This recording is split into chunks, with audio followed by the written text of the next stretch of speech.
Hey, see what on Tees. We are about to go in on the biggest week of the 2024 stock market year, man. Are you ready to kick this thing out, brother? Let's do this, Let's man. do it.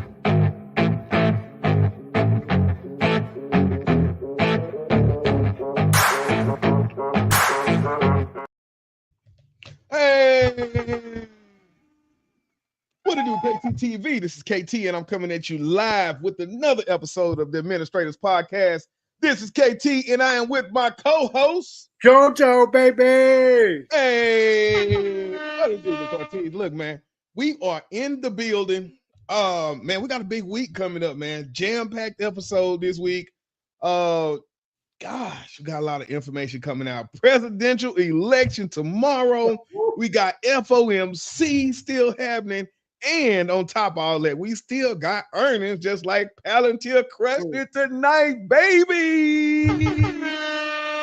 Look, I'm just going to say that because I have a 2026 $37 Palantir car.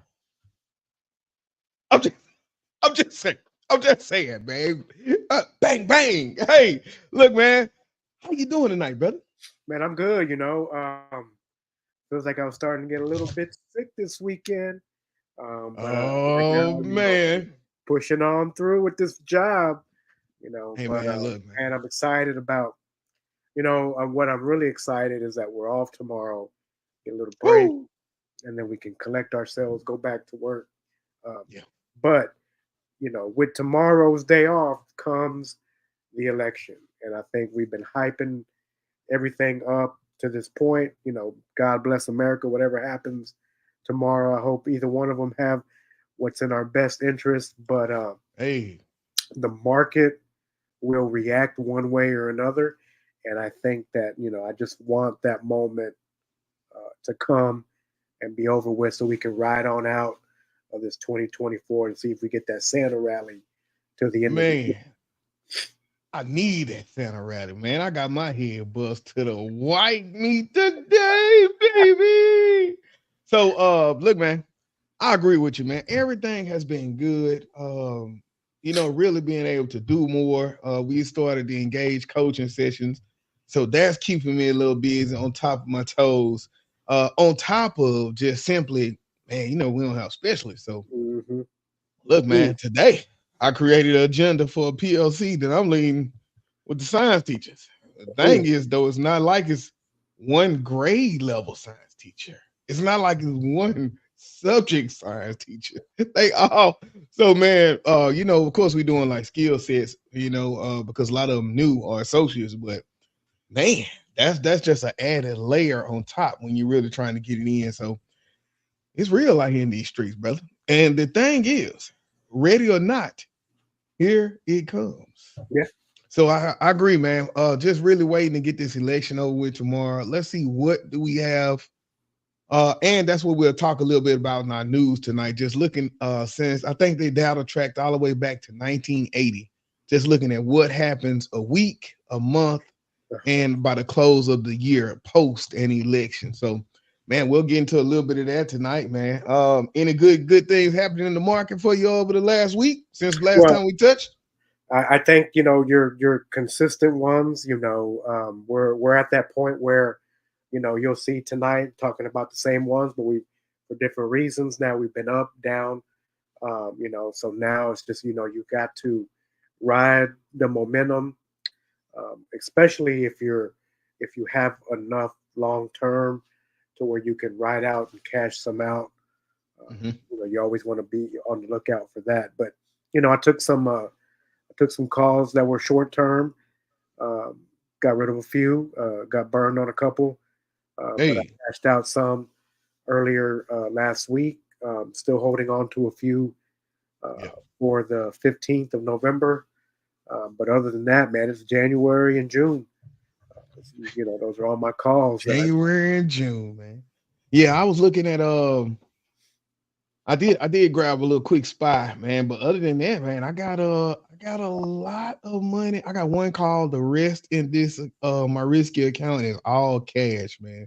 So it's several $1,000s, man, just waiting on the sideline. to see what happens. One Thursday, tomorrow, you know, you do a little nibble Wednesday because Thursday could be another by Uncle Jerome. So you know you gotta keep it kosher. But oh, after Uncle Jerome talk, and I did have I will tell you one good win.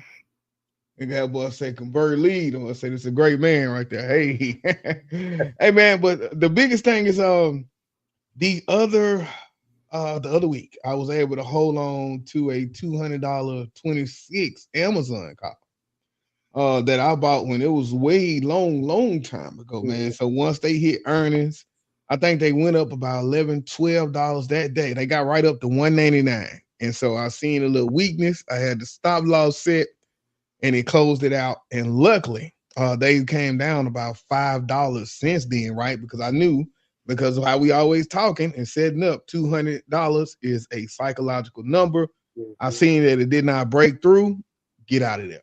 Simple tactics that we always talk about, man. So that's pretty much the business, man. I guess, man, let's get into a little bit of this news and then kind of look at what happens between elections and the stock market. Henceforth, our title for the night. Let's check it out.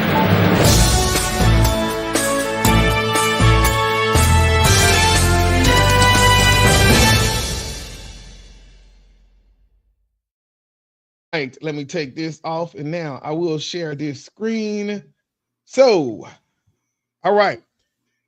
Shout out to CNBC.com for this nice article here. So, what does the stock market typically do after the U.S. election? And what they want to do is kind of go back to the history, right? And so, what they're saying is stocks typically rise after presidential election. But as we know, nothing goes in a straight line, right? So, prepare for a little short-term choppiness because on one hand, right, we got big breaks for corporate tax. On the other hand, we got potentially higher tax on capital gains. So whichever side comes in, the market really has to kind of say, okay, this is where we're going and how do I adjust, right? And we know it's not about us. It's about the people who got the big money that really move this market. So I think that's what we're kind of focusing on for tomorrow. So now what else do they say? The three major benchmarks on average have seen gains between election day and the year end in the presidential election going back to 1980. However, remember what I just said, don't expect a straight shot up in the market. So what I wanted to do was just quickly look at a few dates. So let's go back to 2020. Oh man, we remember them days right there, man. Man, that's when it all started. So the election, well, we 2.2% up the day after, 5% up a week after, 8% up a month later, and then by the year end, which was pretty much 2 months, 12%, 11.4%. I'm sorry. 11% in 2 months. You put your money over here, is something over here, it's 11% more than it was over here. And that's in a 2 month span. Man, you're not getting returns like that in life. Let's go over here.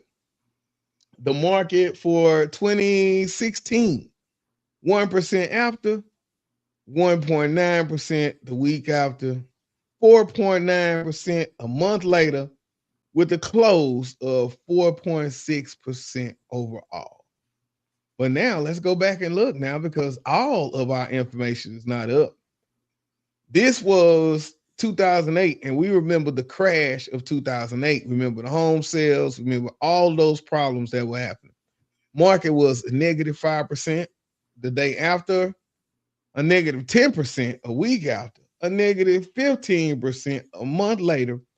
And for the year end overall, that was a negative 10% for the market. So will this happen each time? No, it will not.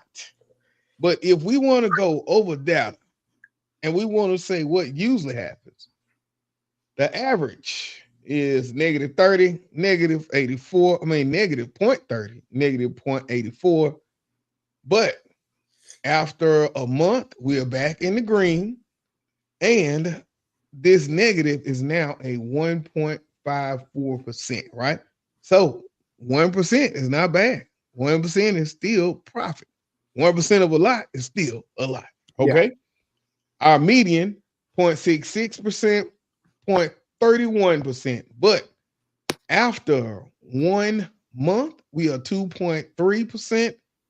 And after our year end date, 3.7%, right? So just looking is overall, I'm thinking hold on, which is like this January spy call I got. Good God.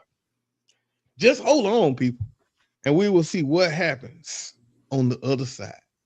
In fact, what it says, man, the Dow after the election, still the same thing. We still going up.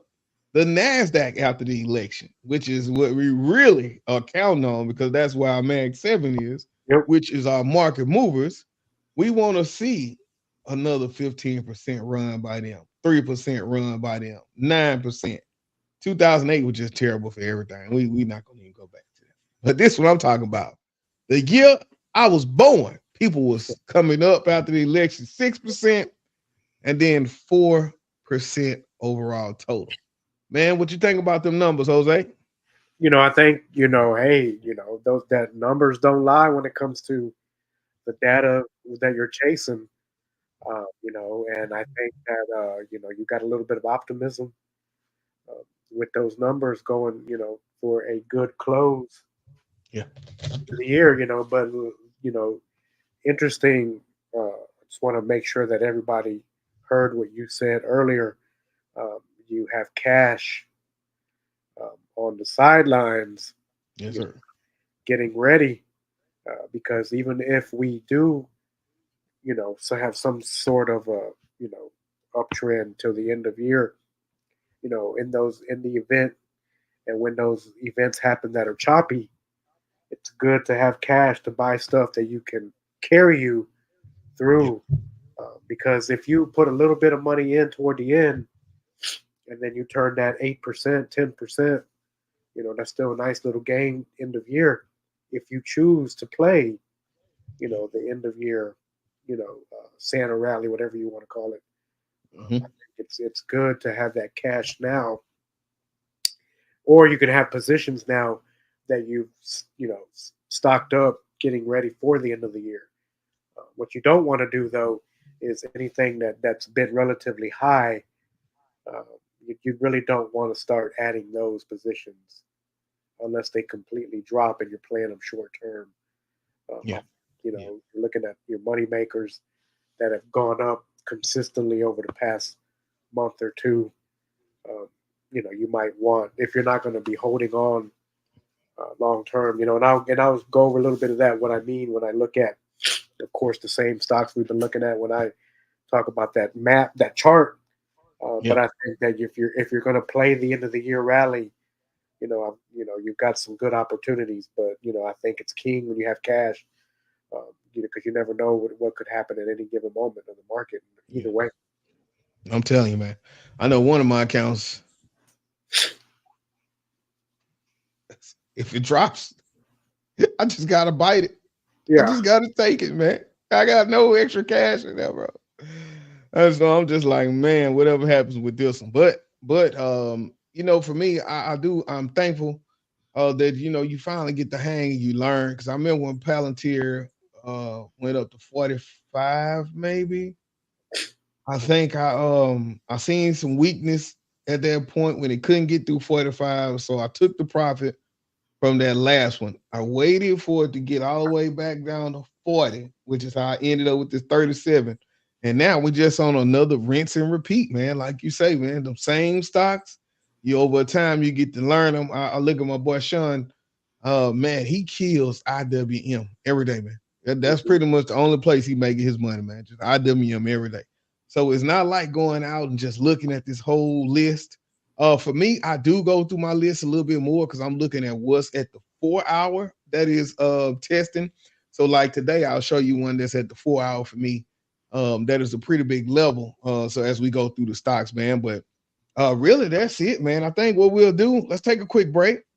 And then we'll get into the heat check because it is crazy out here for the election. We'll be right back. You see the drippy, I'm fitted up. Hop in my car and the giddy up. Secure the bag, yeah, I get the bus. Pick it up, pick it up, pick it up. You see the drippy, I'm fitted up. Hop in my car and the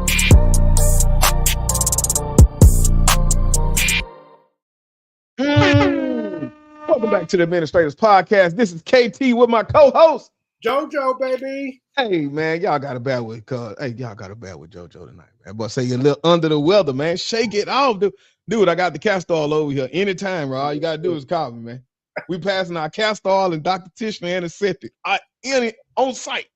All right, man. Look, what we'll do now, y'all. Let's jump into a little bit of the heat check. And as you know, inside of the heat check, we are looking at not only our S&P 500 heat map, but we also want to look at our fear and greed index. And we want to look at the VIX. All right. So as we go through each one of them, we will kind of explain, help those make a little more sense to you. First one we'll start with is the S&P 500 heat map. And for this map, hold up, man. Can we see up here? Let me take the branding off again. All right. Bam. Going over to the heat map. Woo! My God, bro. It's rough out here today, man. So I see a little green, but most of the market, I would say almost 55% of the market today closed in the green. But when we look at the market movers, when we look at Berkshire, when we look at Chase, when we look at Microsoft, Google, Apple, Meta, Amazon, Lilly, all of Tesla, all of these are ones that move the market, and everybody is down today. So for me, that tells me the big boys are not ready to come outside yet. But when they do, if you notice, the price of these stocks, $240, right? $806. Where's Amazon? $195, $169, $560. Look, this ain't no little money hide. As soon as they come out, they buying big shares, spending big 557. All of these are the companies that was down. Retail traders not dropping big companies like this, right? We may drop some penny stocks, but right now this is big institutional money saying it is not time to come out and play yet. And when we do, they may drop it some more, or they may take it back up. I look at that Exxon. Look at this oil, though. What happened over here? We kind of shining today. I want to go back. That shell is on my radar. But, Jose, what you think about this heat map? Well, the one thing that, when you study the market and you've been looking at, at the top where you got your different shades of red and green, one thing I want to draw everybody's attention to is the amount of, bright red versus dark red. Mm-hmm. So if we look at, and even your greens are darker greens than the bright I'm on fire green.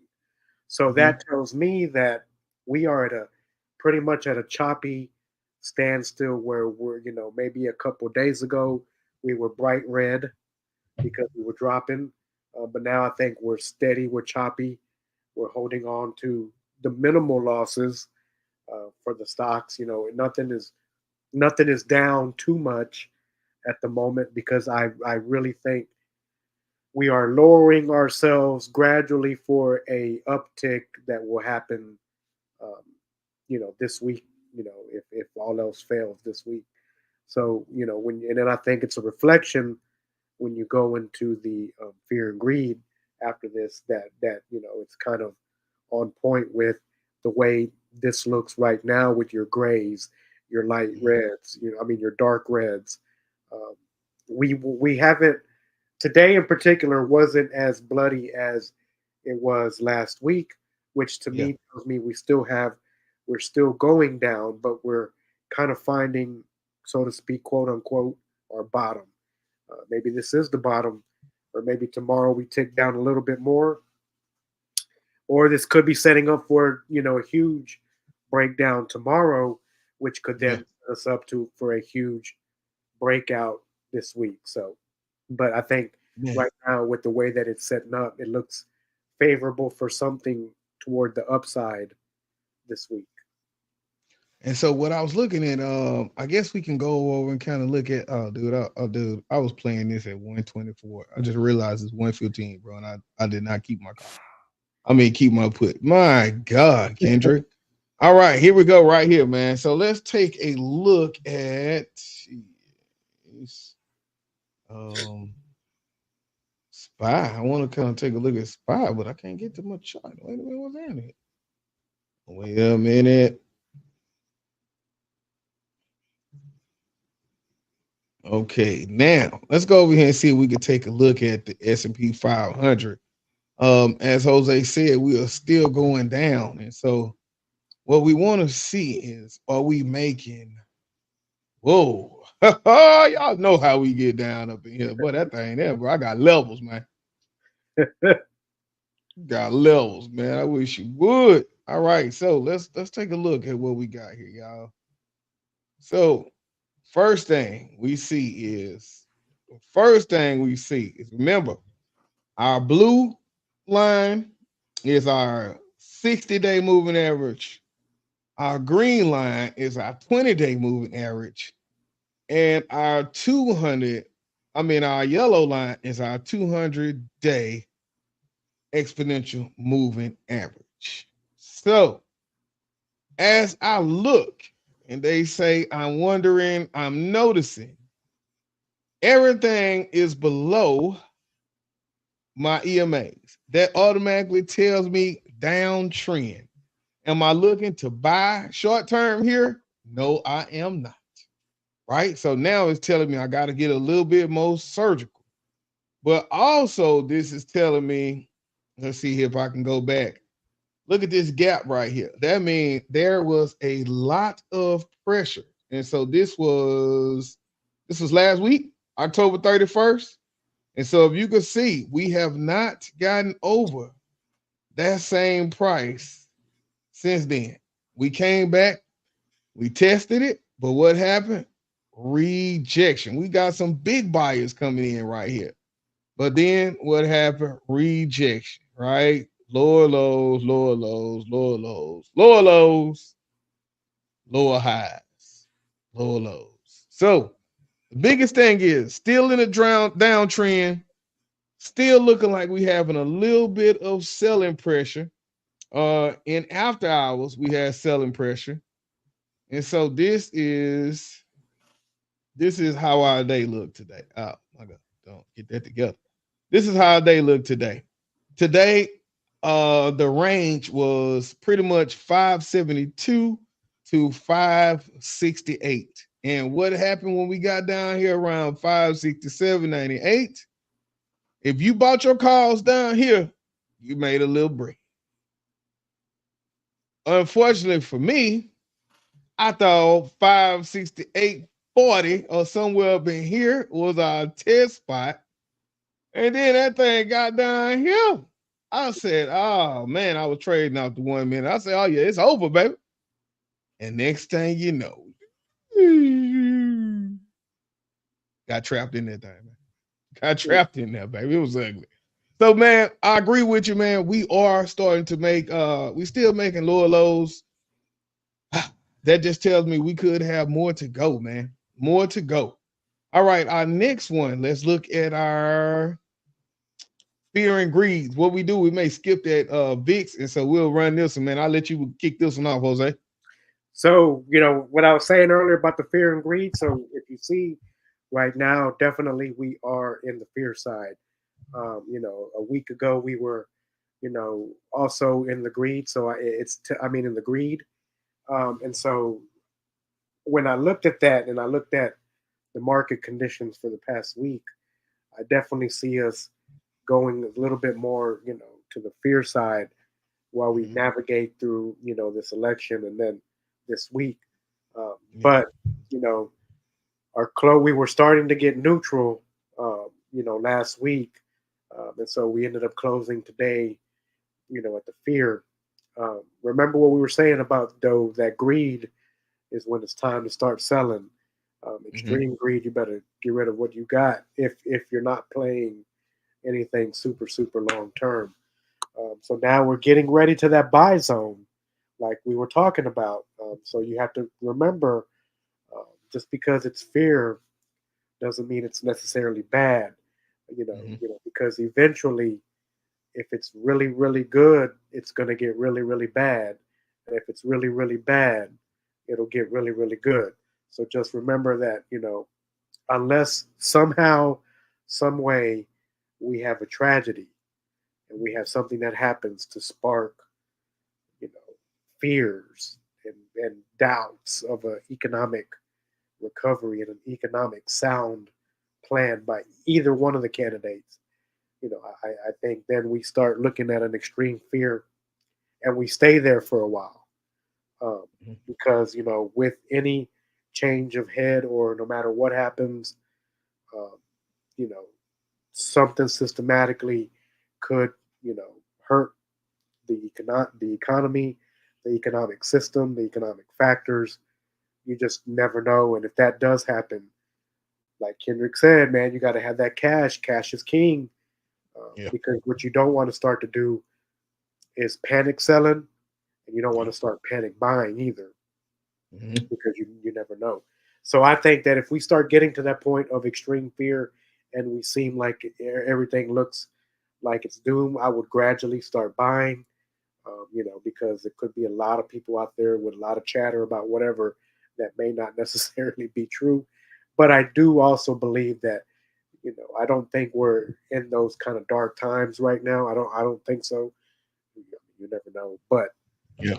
I do think it's getting close to that. You start nibbling a little bit here with this fear.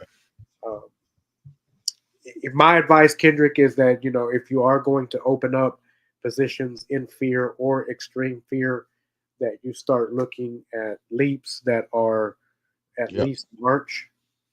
You know, Perhaps add to any June calls. But some of the June calls have made money right now, so it doesn't make sense to add to those. Um, if we need to sell them, we sell them. But I think that you open up different positions that are either March, Mhm. June, et cetera, like that. I Yeah. don't know if we have enough time with the fear factor that could take us even more so to the left to open up anything new for January. Um, I just don't know how much we can gauge it until we get a better picture this week. So, Mhm.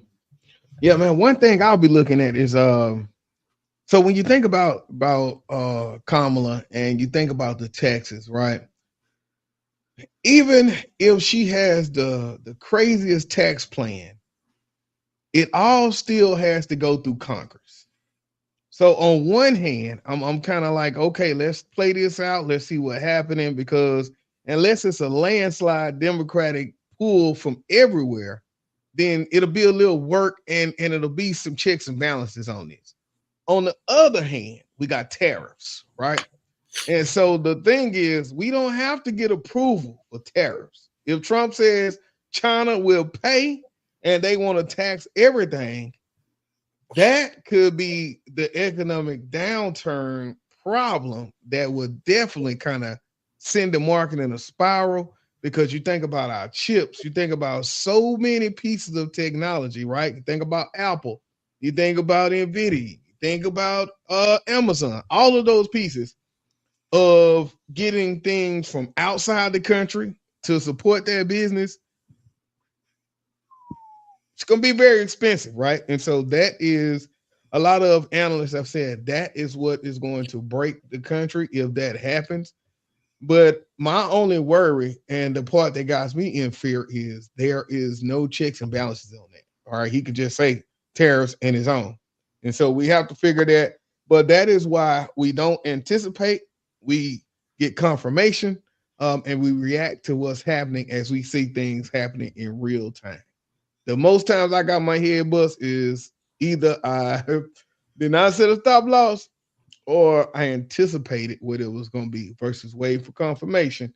and then that thing took off on me. And so, hey, that's it, man. Mhm. All right, bro. I think if nothing else, what we'll do, man, is let's get out of here and let's get into a little trading with Ortiz. We're gonna take a quick break, and when we come back, it's on.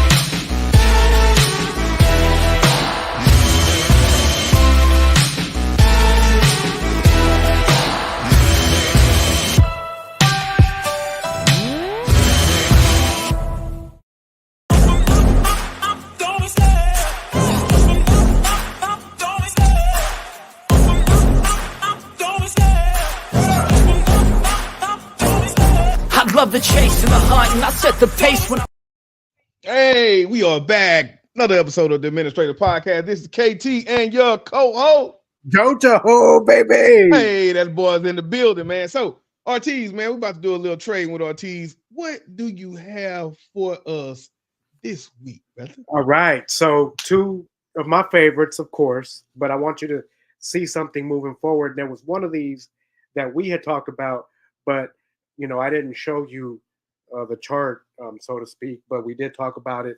KT showed you some things about it, but my first one is definitely going to be, Apple, because what I want you to see is that Apple had earnings. And Yep. if you look at this chart, and this is a 7-day, and now this is my 1-month chart. If you look at from where we were, and then we think about, the last time we were on, we took this little ride up, we kind of stayed steady. But then, we had those earnings, and Apple did go down, even though, their forecasted was not too bad. But at the same time, they had a lot of, profits that were pretty good. But, nonetheless, people do get off and they sell their shares. So what I really wanted you to see about Apple is that if we had that line right there from our 222, which was around October, before the 15th, up until right around now, we've kind of hit a double bottom. So definitely double bottoms are something that is intriguing to us because it usually signals a change to the upside. Well, lo and behold, we have a 31.94 relative strength index, which means that we have just crossed out of our 28, our 29. So we were oversold, and we are starting to break out of the oversold.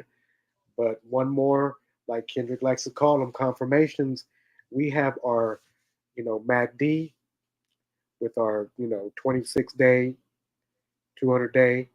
Look, we got this gap that we could fill and then move up to the upside. Now, my personal opinion is because of those, if anything is going to happen after January with anything negative, like KT was saying, when it comes to tariffs, I believe with the technical side of Apple, you're going to see an uptick before the downbreak. So if there are tariffs, if there are things that are going to significantly impact any tech stocks from either candidate that'll get all approved come January or whenever they start talking about it, I do believe we are in an uprise now until that moment happens. If you look at the fundamentals of the chart, you see the double bottom, you see a chance for a breakout. So I know, we beat it, to the ground, but Apple is one of those mainstays that I am looking at. And then the other one was, I don't really talk about Microsoft a lot, but I want to make sure that when I tell you this, Microsoft had earnings. We had talked about Microsoft being in a downtrend. It didn't really do much to the upside, but it did nonetheless move to the upside. And so KT and I had been talking about it, but it did ride all the way up to 437. So if you were listening, and you caught that 409, I think KT caught it. KT caught it. He caught it. 409 to 436. You had a $27 difference. And remember, I'm just saying, rinse and repeat, baby. yep, everything that goes up comes down. And what do you know? It did. And so we are now hovering around 408 again. Mhm. What do you see here? Double bottom. And so now, the reason why I'm talking about Microsoft, because it's another tech giant that has room to run between now and end of year. Maybe we go to just a little bit more to the downside, sitting at a 36.2 relative strength index. We're not quite oversold yet, but we are getting there. Um, it doesn't always take it to go all the way down. And you see our MACD lines are still have a little bit of a gap. So there could be a little bit, room to the down. What if we did come down to our 402, 403 area, to where now we had the other double bottom that we have here over the 1 month to 3 month chart. So those are the two stocks that I'm looking at, and that to buy. But then the other one that I'm looking to sell, because I don't always talk about that, is yes, I've held my Starbucks. And if Man, you know that I had several calls that expire in January that were $100 calls. If you were really with us, you know that we bought them, or that I got in even before it was, the $90 that it was before. So we've been in this probably since what, August? Or no, man, I think it was probably. I know me. I jumped in after when it went down to $77. Yeah. I bought. I started buying in. Yeah. So they were shares though. right. So we definitely, right around here. So, you're talking about, then we have this time right in here. Yep. Summertime was when I looked at it and I said, man, we got to do this. Man, that's through. So if you got in, and I'm telling you, they were not expensive at all for $100 calls, you've made some money. So we're almost at the top. We're almost oversold. I mean, overbought. We're looking at a gap. So I'm going to try to ride this out a little bit more. I know we don't want to get too greedy, but I do believe that we are at a time now.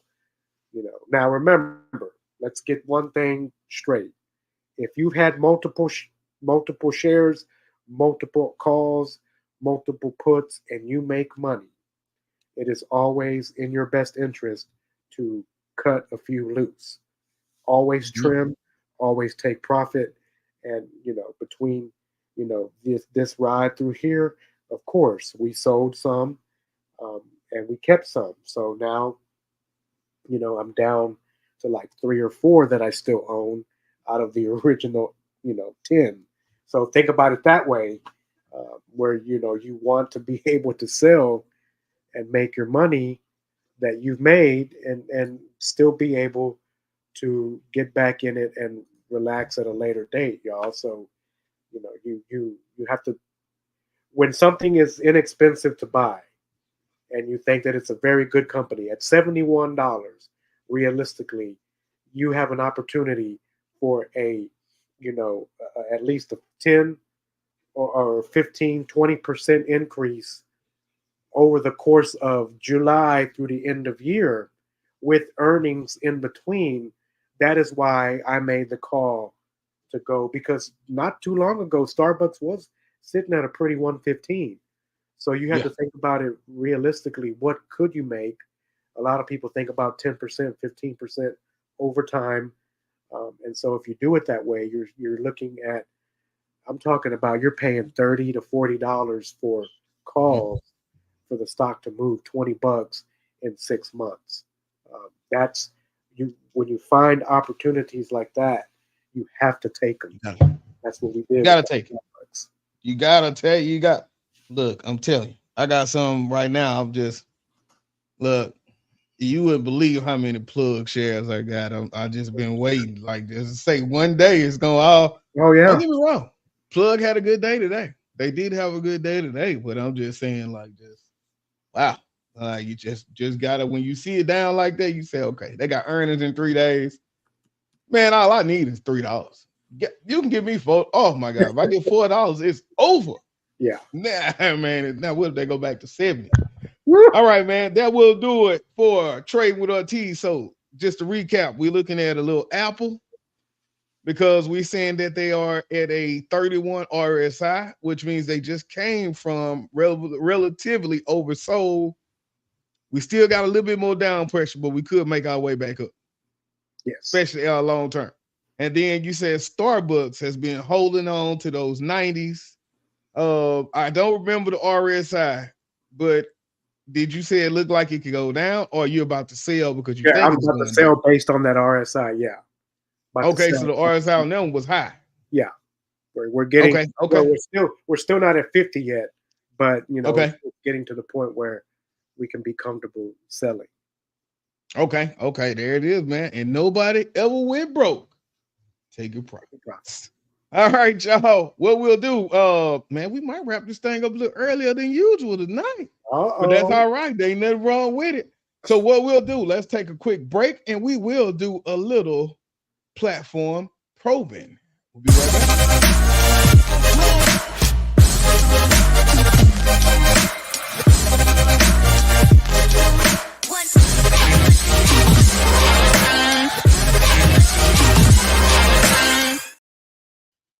Oh my God, y'all up? Look, one way to fund your stock account is through your side hustles.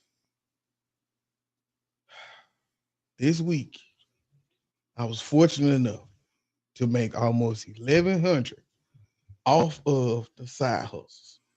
We finna turn that into 35 or something. But that's what I wanted to say before we jump into this platform probing, because the side hustle is getting it in, and this is just the weekend. All right, let's go. Platform probing.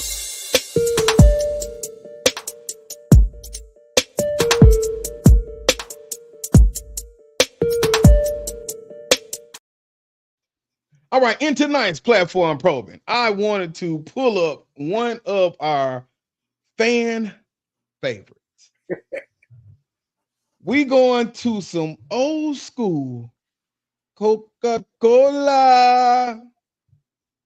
Now, remember what I told y'all. For me, anytime I am going to look at a stock and I want to say, what is it going to do long term?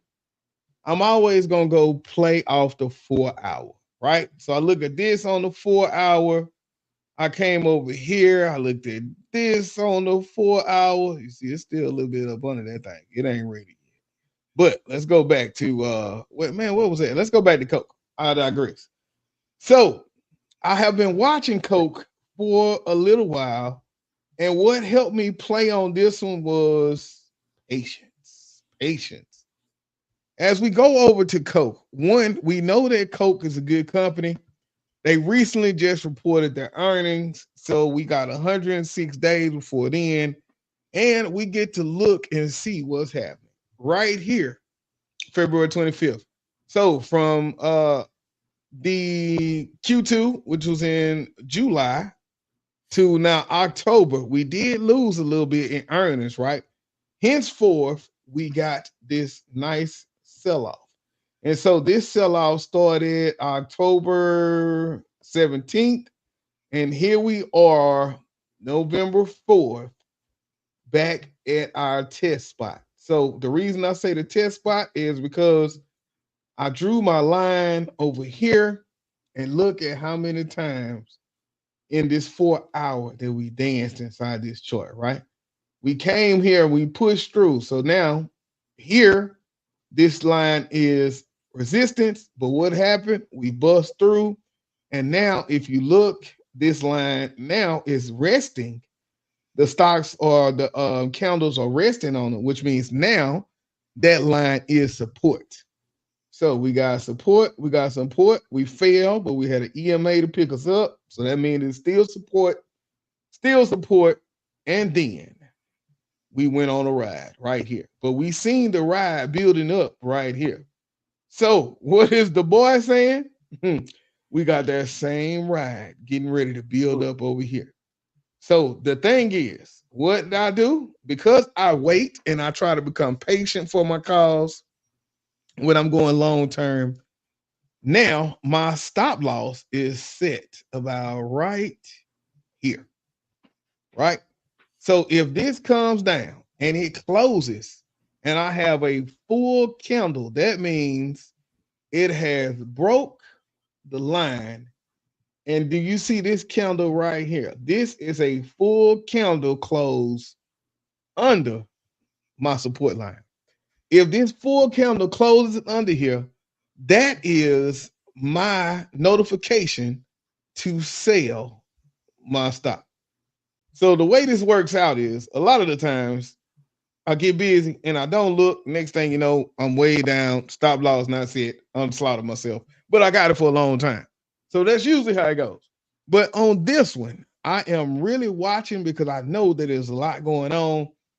So if I see that we close under here and we end up anywhere in here, I will close this position and I will wait until we get back to support. But I am hoping, because history is a great predictor of the future, that when we get ready to bounce a little bit, it will be coming from here and it may take us back up to our highs of $73. Right. And so when you got a $50, $60 delta, you really look for moves like that because you know, oh, it's gonna get good when it go. Man, what you think about that code, Jose? I'm looking at the chart, man. I like that. Yeah. Now I'm like, okay, let me put that on my watch list. Hey, I'm just saying, man. There I'm you just go, saying. baby. Like I know. All right, and for the next one, just want to kind of get with this NVIDIA. You know, when we think about stocks that will change our lifetime, everybody, all the analysts are saying that NVIDIA is going to be what will spark the next wave of generational wealth. I agree.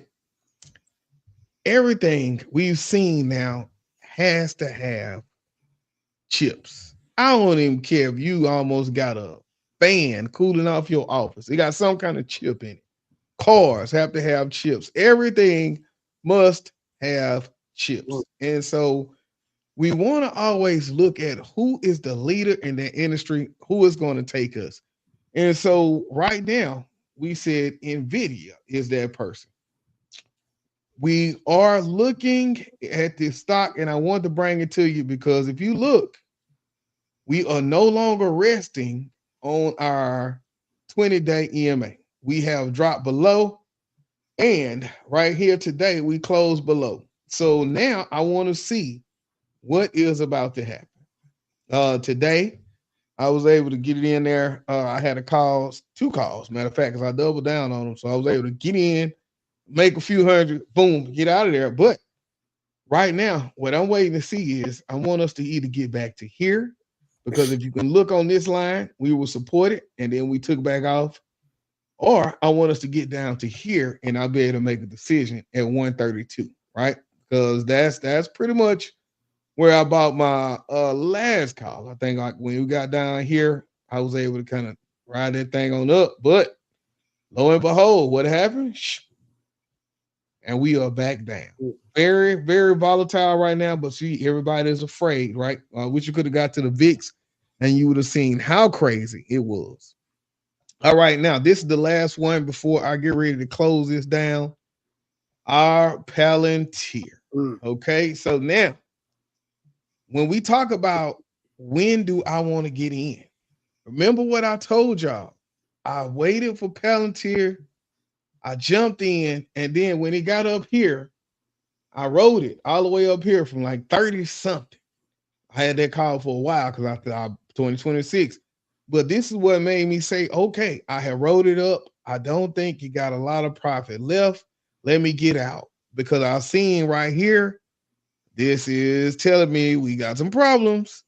And lo and behold, what happened with Palantir? We came all the way back down. But when we came back down, did we break our 60-day EMA? No, we didn't. And so if we come down, but we don't break this, that tells me that that is a healthy pullback, right?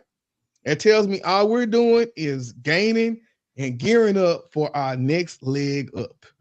And so right now, after hours, Palantir is now back up here. Woo! But it's all saying I wanted to throw my name back in the hat because I watched my chart and I seen that we have support here. Now, once again, this can go the opposite way. But if you buy in the middle, let's say I just go and I randomly buy right here, then where is my stop loss? Is my stop loss way down here under here? If so, how much money did I lose? But if I get my stop loss here because I see support and then it goes to right here, it's not that much money. And I just let it close under there and I got out of it. That's not that much money. We're talking maybe 1 point, maybe 1 to 2 points. That's it. And then we get out because it's only 40.97 right here. And right here, I'm 40.62. Even if I went down a little bit more, right? 40.50.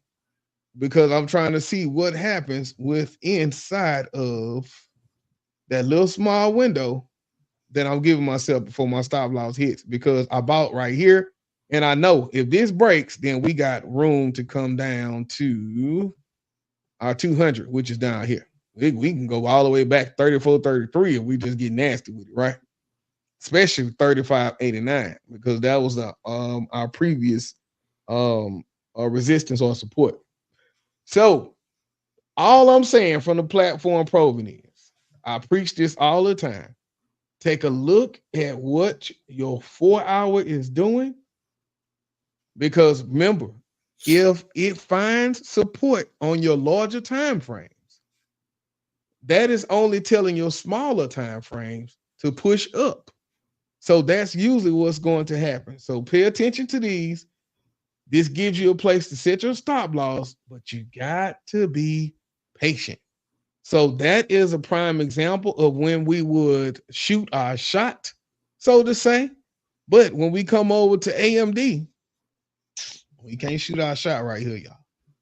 Because once again, where is my stop loss? Where you gonna put your stop loss at? You gonna put your stop loss way down here? Is that where you going? You gonna say if it break through that, you can't do that. That's a whole lot of money, right? That's a whole lot of money. That's a whole lot of money. What you gonna do? You gonna put your stop loss right here? I don't trust it. You could because we see this is a support level. But man, I'm just gonna stay out of it till I get back up here. How about that, right? Because we know we in a downtrend, but the question is, how far we gonna go?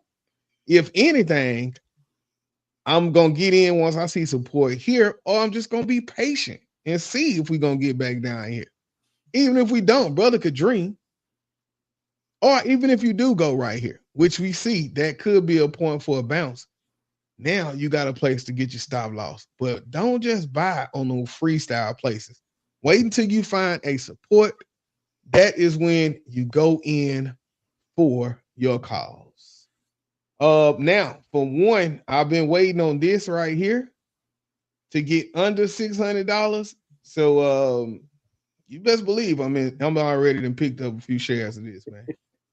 And so really, if you look back over here, October 15th, we were at 875.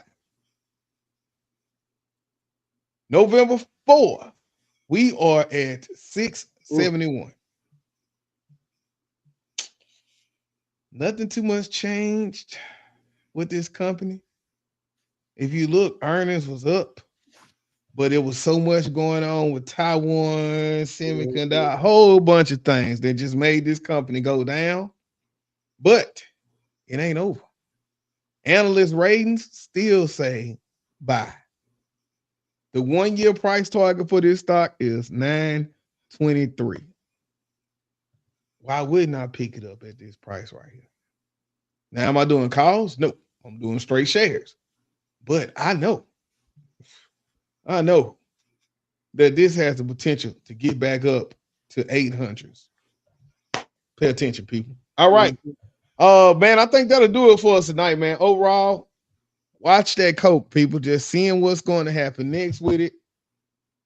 Buy at your levels, support and resistance, because you got to have somewhere to set your stop loss.